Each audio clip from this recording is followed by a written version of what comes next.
I'm Birch, and I'm a PhD student at Lancaster University, and I'm also a machine learning engineer at Garraghan. And today I'm going to be talking to you about, sorry, let's go back, my work titled Model Leeching, an extraction attack targeting large language models. So I'm sure, as you all know, over the past few years, large language models have experienced a significant surge in popularity, and they've garnered a lot of attention, not just from the machine learning community, but also from industry and the broader public.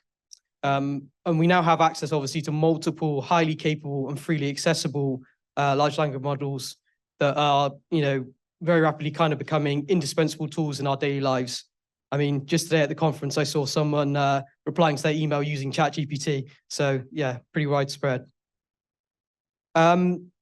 Obviously, the challenge with this adoption is that, ML models have their own sets of risk, particularly from adversarial attack, as we've seen, quite a lot so far today. And we've seen a few different examples of types of attacks, but of particular note is extraction attacks, which they allow, an adversary to steal a model and its underlying parameters, which ultimately results in like data leakage, IP theft, and then can even be used for follow-up attacks. However, obviously limited kind of work exists in this domain, specifically regarding LLMs. So there's obviously a big question about how they are at risk from extraction attacks. Okay. And so, yes, the answer basically is that LLMs are at risk from extraction attacks. And obviously, we are introducing model leeching, an extraction attack that specifically targets LLMs. And model leeching is basically a generalizable attack that allows us to distill task-specific knowledge into a significantly smaller parameter model while maintaining comparable performance relative to its significantly reduced size. And so model leeching can be applied universally across LLMs, whether they are open source or closed, and it simply only requires that you have API access.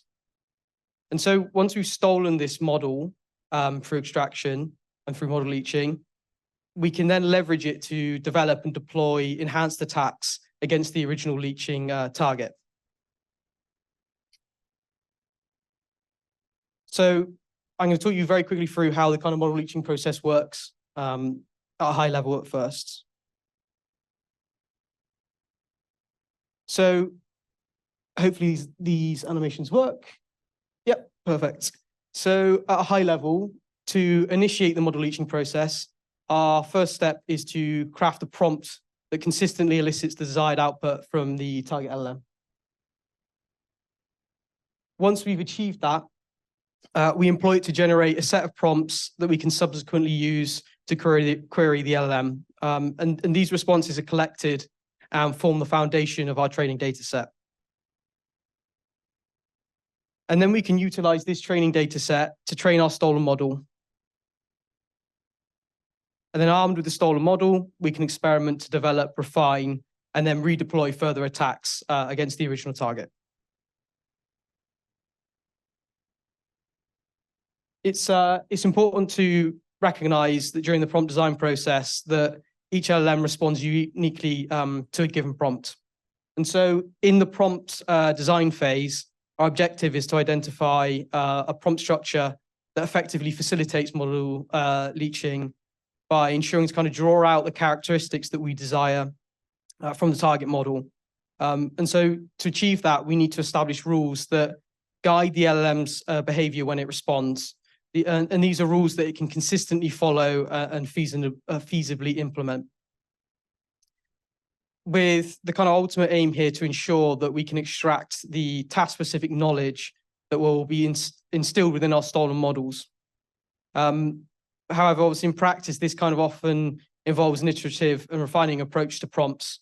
And it encompasses things like the structure and the rules that we achieve to kind of pull that desired outcome from the LLM. And so once we've managed to develop that prompt, we can we can then go on to employ it to create our Leech data set. And so, this step is automated and it can be easily distributed across multiple API keys or users for efficiency. We can then kind of take the refined prompt and use it to generate a comprehensive set of prompts, which these are then dispatched to our target, and the responses of the models are passed and stored at the end, as you can see in the Leech dataset. Whilst we're doing this, however, we need to carry out checks basically to ensure that, are we having any failed requests, or are we being rate limited, or, is the LLM unable to provide a response, which is, also an important thing to allow the LLM to do, because obviously you don't want it to give you data that's incorrect that you're then going to use to actually train the model that's meant to kind of replicate it. Okay, and then now that we have our Leech data set, we can proceed to train our stolen models. So this is an overly simplistic diagram where it all comes together. And throughout this training process, obviously, the purpose is to install the task-specific knowledge that's extracted from our target. And then we need to validate that this model is actually stolen characteristics from our target LLM. And so we need to assess its performance in the specific task for which we are aiming to extract, as well as comparing its performance to that we've leached the data from. And so, this is what we consider kind of the quite interesting piece that you can do after you've managed to steal the model, is that you can leverage it to refine, enhance, and assess new attack strategies. We could pull private data from the model, or we could evaluate how it reacts to basically different attacks, or develop new evasion strategies. And obviously, because you have a local extracted version of the model now, the original target is completely unaware of this approved attack that you've developed until you then actually redeploy it against it. As we're developing in a sandbox environment and we have unlimited query access, and we can basically do whatever we like with the stolen model. And so, just to give you an idea of the kind of threat model that we operate under, we're considering a weak adversary who possesses only query access to the target LLM. And obviously, this is noteworthy because the adversary doesn't need to possess any knowledge of the target architecture's details, any of the underlying parameters of the model, or any of the training data used, for instance. And obviously, this kind of boils down to, as I mentioned previously, that if the LLM is accessible via queries, it becomes susceptible to model leeching, which, ultimately we can also overcome any kind of limitations of rate limits by distributing the attack across multiple devices and API keys. Okay, so let's take a look at the exact attack scenario that we actually ran in the paper. So we actually targeted OpenAI's ChatGPT 3.5 Turbo. And the reasoning kind of behind this was that at the time, it was the most capable model with API access, and specifically the 3.5 Turbo version had just come out. And I think they reduced the API cost of it by 10x or something at the time. And so this specifically from this model, we direct our energy towards extracting and distilling its expertise in question and answering tasks, specifically because targeting QA in ChatGPT because of its affinity for obviously QA, as that's what it does. And there's also a large number of QA data sets that are available as well at the time that we could use to obviously extract those characteristics. And so if we take a quick look at how we developed the right prompt for ChatGPT, we initiated this process by aiming to elicit a consistent response from ChatGPT to start with, just using a single rule. And then subsequently, we kind of added more and more rules and refined them to ensure that the model maintained its responsiveness. Because for anyone that's kind of tried to do this before ChatGPT, you have to strike a balance kind of with the rules, because they need to be straightforward and direct, and overly complex rules or convoluted language often basically just leads to ChatGPT completely, ignoring them. And so we also dedicated quite some effort to understanding how to get ChatGPT to consistently provide responses in a JSON format.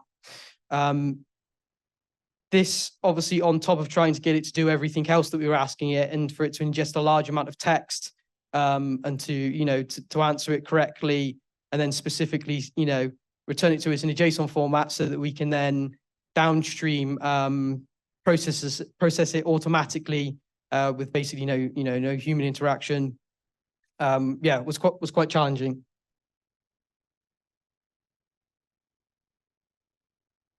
And so once we understood how ChatGPT would respond, we ended up crafting a prompt template in around 2 days that aligned with our specific use case. And so our approach involved inserting the squad context and questions, followed by the inclusion of a predefined set of rules for ChatGPT to adhere to. So you can see the squad context that's in green on the top, and obviously these are the rules that we then decided upon to use throughout the process. And as you can see, they're very short and to the point, and there's no kind of verbose language, because otherwise ChatGPT wasn't interested in following them. And so those rules kind of encompassed aspects such as capturing the task-specific knowledge that we needed, things like returning only the exact answer if the model can find it, things like the index of where it occurred, which is ultimately required when you're doing the model training later on for the data set that we generated. And like I said earlier about the JSON object. And then, importantly, making sure that ChatGPT knows that it can say, hey, I'm unsure about this answer. And it doesn't just hallucinate and give you a random answer. And so to continue with the model leeching process, you obviously require a set of models that you're then gonna, use your leech data set to train to generate the stolen models. And in this case, we chose 3 fundamental text transformers, each that have 2 variants for a total of 6 models. And these models included Bert, Roberta, and Albert. And again, kind of the reasoning for choosing this was because they have a high affinity for QA. And if you were to look up benchmarks of a lot of the QA data sets, the examples that you would see are, the benchmarks are all in the published literature, are basically using these models and their variants. And of course, because all of these variants are used in the literature, it enabled us to utilize them as a baseline. So we can make direct comparisons between our stolen models and those that are trained solely on the original squad data. And so it's worth noting really that, here at the bottom, that these models were much smaller in size, ranging around 14 to 123 million parameters, in kind of quite stark comparison to ChatGPT's 175 billion parameters. So, really highlighting that we're distilling a much larger, a part of much larger models' capability into a much smaller parameter model. Okay, and so after we successfully trained our stolen model using the Leech data set, we're able to proceed on to the attack staging. And so in our particular scenario, we employed the AdSent attack from adversarial squad,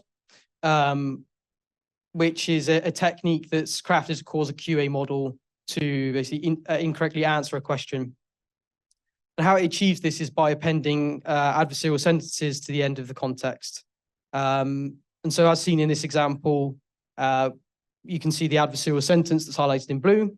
And the answers, including the incorrect ones, are presented at the bottom. So yeah, in this case, it actually fooled ChatGPT and our extracted model as well. And we managed to convince it that, yeah, it was Tony Stark took a break from fighting Thanos and was interested in, saving the forest. So yeah, what we did after this was that we enabled this attack to generate a large set of examples across its different sentence generation methods.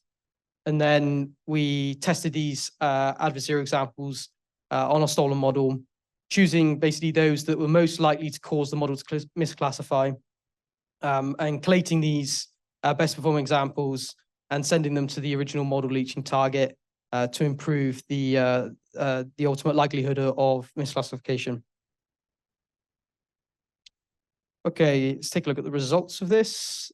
So originally starting with our dataset labeling, we developed our Leech dataset as we saw, utilizing ChatGPT, and we labeled over 83,000 squad examples. And because this is distributed, we're able to complete this task for only $50 in under 48 hours.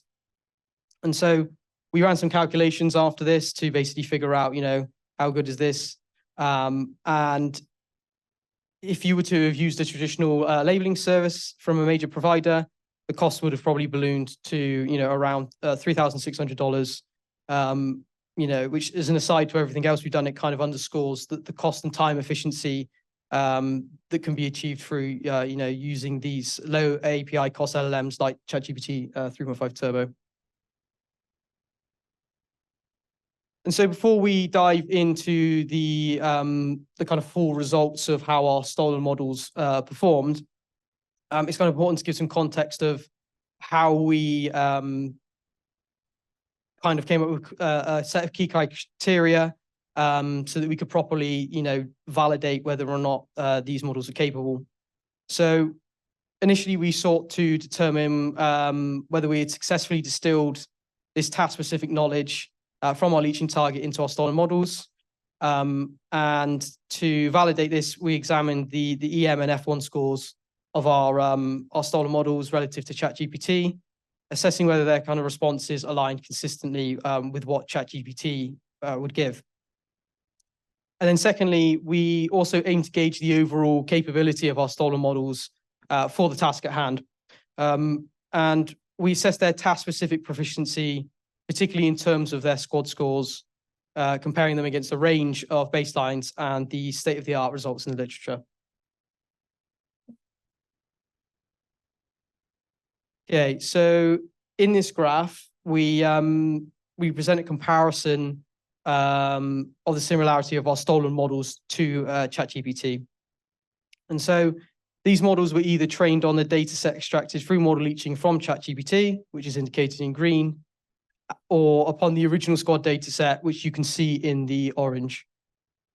And so as the graph illustrates, the models that are trained on the Leech dating set from ChatGPT consistently provided responses similar to ChatGPT across all models when compared to the baseline, which we believe obviously gives evidence of our approach in replicating the target model's performance and the distilling of task knowledge from ChatGPT in our stolen models. Let's go back. Yeah, and so obviously I've got some blue lines to make it even more obvious that as model gets larger number of parameters, the better the performance that we got also.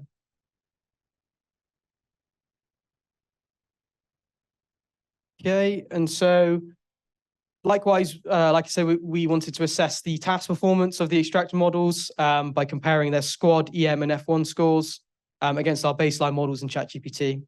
And so this evaluation demonstrated that our extracted models consistently delivered performance on par with their respective baselines, as indicated by their EM and F1 scores.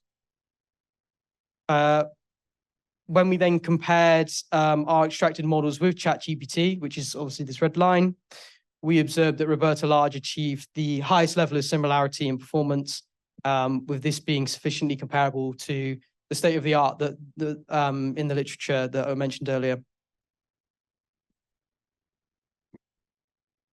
And so the attack staging that we talked about, in our case, we, like I said, we evaluated and enhanced the ad-sent attack, and we used it on the best performing stolen model broadly, which obviously was Roberta Large.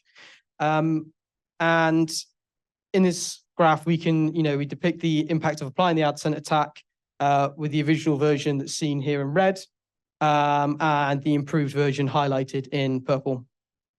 The enhanced version of the attack, when applied to Roberta Large, trained on the extracted dataset, yielded an increase of over 26%. And then when redeployed against ChatGPT, we received a 11% increase in attack effectiveness. And so, we kind of hope that this obviously evidences the transferability of increased attack effectiveness between our leached model and the original target. Okay, so obviously, what are the implications of this? So in our case, we just extracted a stolen model that carried out one task, which was QA, but we could continue to apply the process to steal multiple capabilities and then combine our stolen models into a single model. And now we'd have a more complete stolen version of our target LLM, with all the data, IP, and obviously privacy concerns that would entail. But with our evidence of attack transferability, we can now continue to develop and deploy more effective attacks across the target's capability without the target being, any wiser until the improved attack has actually been deployed. And so another example of something that we could do with this is that you could apply model leeching to multiple closed source LLMs and then combine them into a single larger ensembled model, and release them obviously open source, which of course, would take all the value IP and the key capabilities of multiple models to form one that is competitive in a variety of usages. And I'm sure that you would upset quite a few people if you were to do that. And a third example would be that you could carry out the final step of attack staging on a model that's already derived from the target that you're aiming for. Because obviously, as we know, almost all closed source models are somehow derivatives of some open source model or architecture. So you could potentially develop an attack on an open source model developed using ChatGPT, like ChatGPT for all, refine and improve it before then deploying it against the target without ever previously having communicated with that original target. So you'd be completely obscured whilst you kind of get your attack set up and tested and improved, and then you could fire it off, and they'd only know once it started. And so obviously this is something that, because of those shared characteristics that we talked about just a second ago, that it's possible that kind of all models may be vulnerable to this due to kind of dependency that, link that exists with them. So it's kind of to be discovered, however, for how many degrees of separations this might exist. For example, do all transformers potentially share a common set of vulnerabilities, or, a specific subset of them are grouped to have, a set of vulnerabilities? Okay, so to summarize, we discussed model leeching, which is a novel LLM extraction attack. We applied it to ChatGPT and achieved an 87% task capability. We stole that task capability and put it into a 100x reduced parameter size model for around $50 in cost, and it only took 48 hours. We were then able to evidence attack transferability between the LLMs, resulting in a 11% attack increase. And obviously we discussed some future implications, and there's some other future work that we're interested in. Like we said, are there shared vulnerabilities amongst open source models? And then obviously ultimately, as was discussed previously in the conference, is how can we defend against this type of attack? Like watermarking and fingerprinting, for instance, were mentioned earlier. It'd be really interesting to see how this would apply to attack like this, and for how many degrees of separation can you actually detect that someone's stolen that LLM using model leeching? Okay, so thank you very much for listening. If you're interested kind of in more things like this, then feel free to reach out and contact us at MindGuard. We do adversarial machine learning research of this type. So yeah, thank you.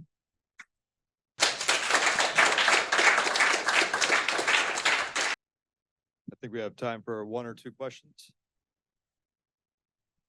I noticed you had the alpaca logo on one of your slides, and I feel a little bad for asking this, but can you talk about differences between the attack that Stanford executed to create alpaca based off of llama and what you did here? The evaluation is a lot more complete and it seems a little more task specific.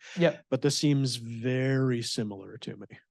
Yes. So yeah, ours is obviously task specific. So we're trying to distill specifically one task into the model by choosing a data set that facilitates that task. Obviously, if I'm remembering correctly off the top of my head, they used a much broader set of tasks to pull in. So yeah, ours is basically more refined and more targeted, so that then we could facilitate obviously that further attack staging. I mean, obviously, I haven't seen any work from them of whether they can facilitate something like further attack staging. But yeah, so by doing it for a specific task, I suppose it produces us a model that's more aligned with the capability of the target in that specific task. That's a much larger model. And so then we can, facilitate that attack improvement because we're much higher performing specifically in that area. So then that when we redeploy that attack, it actually increases the performance on the much larger target LLM as opposed to being broad. Hopefully, if that answers correctly. Thank you. I think just to keep us on track with time, we can take other questions to the break here. So, sorry, Gary. So let's go ahead and give our speaker another round of applause. Thank you.